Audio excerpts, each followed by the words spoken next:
Friends అందరికీ good morning అండి. అందరూ ఎలా ఉన్నారు, బాగున్నారా? ఈ ఆకుల్ని చూస్తున్నారా? ఇవి ఏంటి అనుకుంటున్నారా? ఇవి చిలకడదుంప ఆకులు అండి. అంటే మొక్కలకి బాగా హెల్తీగా ఉండడానికి ఫెర్టిలైజర్స్ అవి ఇస్తూ ఉంటారు కదా. సో అలా ఫెర్టిలైజర్స్లో యాడ్ చేసుకోవడానికి ఇది కూడా ఒకటి ఉపయోగపడుతుందండి. ఈ చిలకడదుంప ఆకులను ఏం చేస్తారు, ఉత్తిగా పడేసుకోకూడదు. సో ఇలా కట్ చేసుకున్నప్పుడు వీటిని మిక్స్ చేసుకుని ఇలా వాటర్లో మిక్స్ చేసి డైల్యూట్ చేసుకుని ప్లాంట్స్కి ఇచ్చుకుంటే కూడా ఇది ఫెర్టిలైజర్ కింద చాలా ఉపయోగపడుతుందండి. సో ఇప్పుడు మేమైతే దీన్ని కొంచెం డైల్యూట్ చేసి ప్లాంట్స్కి అయితే ఇవ్వబోతున్నాను. ఇప్పుడు ఫ్రెష్గా కట్ చేసి పక్కన పెట్టాను. మీకు చెప్పాను కదండి, ఆ ఆకులన్నీ మిక్సీ పట్టి ఇలా పేస్ట్ వాటర్లో కలుపుకుంటానని మీకు చూపిస్తానని చెప్పాను కదా. సో నేనైతే ఇలా వాటర్లో ఆ పేస్ట్ కలిపేసి డైల్యూట్ చేసుకున్నానండి.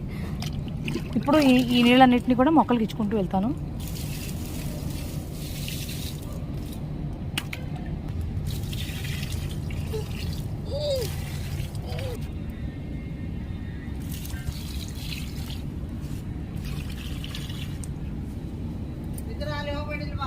ఇలా మీరు కనుక లిక్విడ్ ఫెర్టిలైజర్స్ ఇచ్చుకుంటూ వెళ్తుంటే మొక్కలు చాలా హెల్తీగా అవుతాయండి.